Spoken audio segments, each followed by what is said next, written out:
নমস্কার, আমি Srabanti daily entertainment news থেকে। আজকে আমাদের সাথে আছে রাজাদা আর সুকন্যা।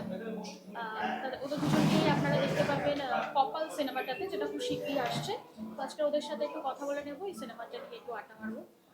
তো প্রথমেই ওয়েলকাম ডেইলি এন্টারটেনমেন্ট নিউজকে, দুজনকে। Thank you so much. প্রথমে যেটা জিজ্ঞেস করবো, দুজনকেই সিনেমাটা আসছে খুব তাড়াতাড়ি, 19 তারিখ। 19 তারিখ 19 তারিখ সেটা নিয়ে দর্শকদের কি বলবো? দর্শকদের একটা কথাই বলবো, এটা আমার আর সুকন্যার প্রথম ছবি। সবার আগেই বলবো নমস্কার, আমাদের ভালোবাসা দেবেন আর আমাদের ওপর বিশ্বাস করবেন।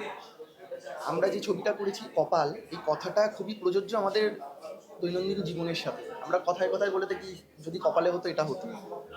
তো তার পাশাপাশি অবশ্যই হার্ডওয়ার্ক খুবই প্রয়োজন, এছাড়া তো কোনো কিছু পসিবল না। কিন্তু এই কথাটা আমরা কেউই অস্বীকার করতে পারবো না, তাই না শ্রাবন্তী? যে আলটিমেট দিনের শেষে কিন্তু কপালটা খুব ম্যাটার করে। সুতরাং আমাদের এই ছবিটা কপাল একদম সাধারণ মানুষের গল্প নিয়ে আসছে, যারা দিন আনে দিন খায়। তারা প্রত্যেক দিন হয়তো কেউ টোটো নিয়ে বেরোয়, কেউ অটো নিয়ে বেরোয়, কেউ কারো ট্যাক্সি নিয়ে বেরোয়। আমরা জানি বাতচিত যেটা হয়, মানে যাদের নিজস্ব গাড়ি নেই বা নিজস্ব টোটো নেই, তারা মালিকের থেকে যখন গাড়িটা নিয়ে আসে দিনের শেষে তাদেরকে সেই টাকাটা দিতে হয়। তো তারা যে কী পরিমাণ পরিশ্রম করে প্রত্যেক দিন প্রতিনিয়ত, তাদের গল্প এটা। যারা আর অর্থ টাকাটা যে একটা সাধারণ মানুষের জীবনে কতটা ম্যাটার করে, আর সেটা যখন দিনের শেষে যে না পেলে সে মানে কত রকমের তাদেরকে যন্ত্রণা সহ্য করতে হয়, সমাজের থেকে বঞ্চিত হতে হয়, আমাদের এই গল্প কপাল তাদের গল্প নিয়ে আসছে। সুকন্যা বলবে। একটা দৈনন্দিন জীবনে একদম নিম্ন মধ্যবিত্ত যে মানুষ থাকে, তাদের যে জীবনের স্ট্রাগল, যে যুদ্ধ, সততার সাথে যুদ্ধ করা, নিজেদের সংসার চালিয়ে নিয়ে যাওয়া, তার পাশাপাশি কপাল। আমরা তো অনেকেই অনেক কষ্ট করি, পরিশ্রম করি, কিন্তু কপালটাও কিন্তু অনেকটা বেশি ম্যাটার করে। লোকে বলে না যে কপালে না থাকলে জিনিসটা হবে না, আবার থাকলে সেটা আবার হয়েই যায়। সেই সেই বাস্তবতাটা নিয়েই আমাদের সিনেমা, যার নাম কপাল। তো আমাদের এটা রিকোয়েস্ট, আমার আর রাজার এটা রিকোয়েস্ট, এটা আমাদের ফার্স্ট সিনেমা। একদম এমন একটা সিনেমা যেটা আপনি আমরা সবাই রিলেট করতে পারি আমাদের জীবনের সাথে। তো প্লিজ আপনারা একটাবার হলে আসুন, একটাবার সিনেমাটা দেখুন। আমাদের মনে হয় আপনাদের ভালো লাগবে। অবশ্যই। আপনারা হল থেকে বেরিয়ে আরও 5 জনকে বলবেন যে হ্যাঁ, একটা নতুন গল্প দেখলাম। এইটুকুনি বিশ্বাস আমাদের মধ্যে আছে, আপনারাও সেই বিশ্বাসটা আমাদেরকে করুন। চেনা গল্প এটা, অচেনা গল্প না।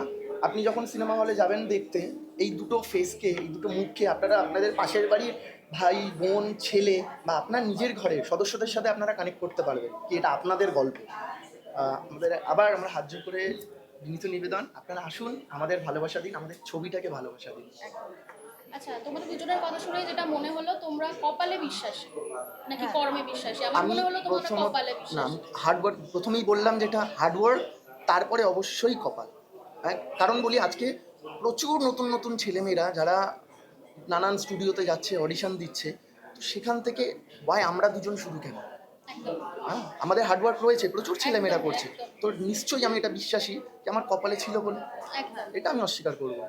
আচ্ছা, তোমাদের কি প্রথম কাজ এটা? হ্যাঁ। এটা আমাদের প্রথম প্রথম কাজ। প্রথম ছবি। প্রথম কাজেই একদম কাঞ্চনাদির সাথে কাজ। একদম সেই সেই অভিজ্ঞতা তো হ্যাঁ, তো সেই অভিজ্ঞতা নিয়ে একটু বলো, কাঞ্চনাদির সাথে কাজ মানে করে এটা কেমন আমি অভিজ্ঞতা? একটু ফার্স্টে বলতে চাই।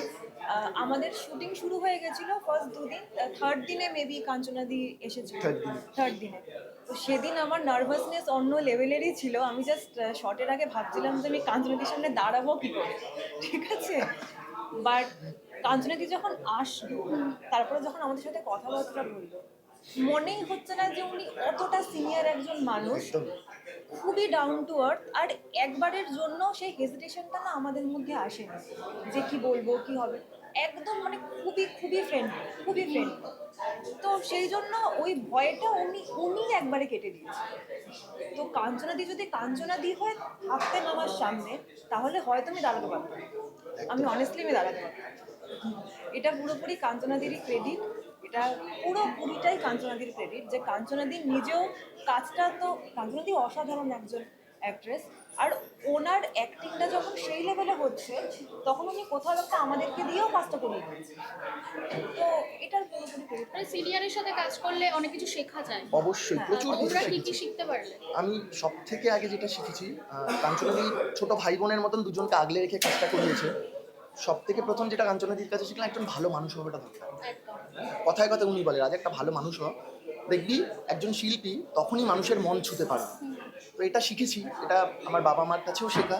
আর একজন বড়, একজন এত অভিজ্ঞ একজন অভিনেত্রীর কাছে যখন জানলাম, আর সব থেকে ভালো জিনিস, কাঞ্চনাদিকে তো আমরা খলনায়িকার চরিত্রে দেখেছি, একদম একদম। তো প্রথম যখন কিন্তু জানলাম, পার্সোনালি কাঞ্চনাদি খুব মিষ্টি একটা মানুষ। খুবই হ্যাঁ। মিষ্টি, সুইটহার্ট একদম, খুব মিষ্টি, খুব খুব friendly। খুব ভালো। আর যেটা বলছিলাম যে কাঞ্চনাদি যখন ফেস করি প্রথম শুটে ডে 3-তে, তো স্ক্রিপ্ট রিডিং হচ্ছে, আর কাঞ্চনাদি এলো, শটটা যখন দিল, আমি জাস্ট ব্ল্যাঙ্ক, পেছন থেকে রাজদা, আমাদের যে ডিরেক্টর শুভেন্দুদা, জাস্ট এসে বলছে কী হলো, আমি জাস্ট ব্ল্যাঙ্ক, লিটারালি 10 সেকেন্ড পুরো ব্ল্যাঙ্ক ছিলাম। বলছি না না কিছু না। কাঞ্চনাদি এলো, আমার মাথায় হাত বোলালো, বলছে, চল পাঠিয়ে দিবি। আর স্ক্রিনিংয়ের পর কাঞ্চনাদি এসে নিজে আমাকে বলে, কি দেখ বলেছিলাম না ফাটিয়ে দিবি।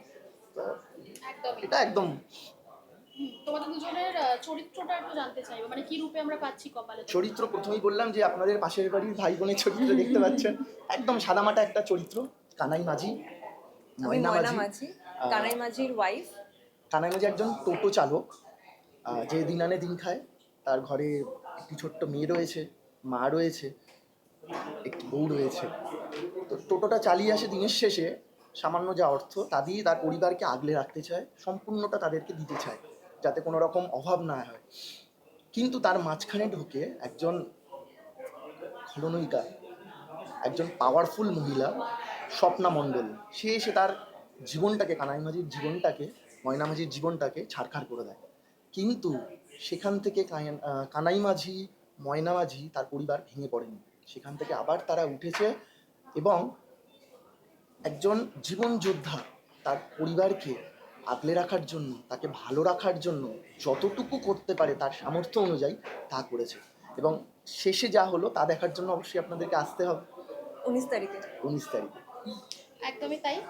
অনেক শুভকামনা রইল তোমাদের থ্যাংক ইউ সমিতি, থ্যাংক ইউ। ফিল্মটা নিয়ে।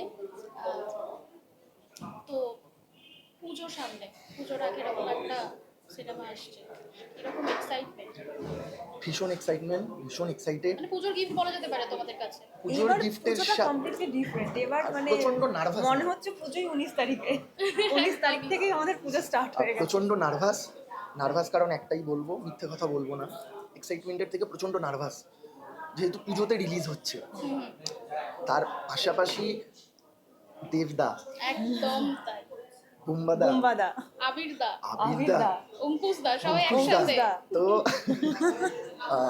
আমরা খুবই নগণ্য। তো দর্শককে বলবো, আপনারাই একজন সাধারণ মানুষকে, একজন সাধারণ ছেলে, সাধারণ মেয়েকে আপনারাই ভালোবাসা দিয়ে উন্নতির শিখরে তুলে দিতে পারেন।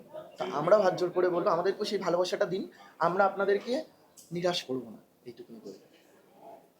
Thank you. Thank you so much.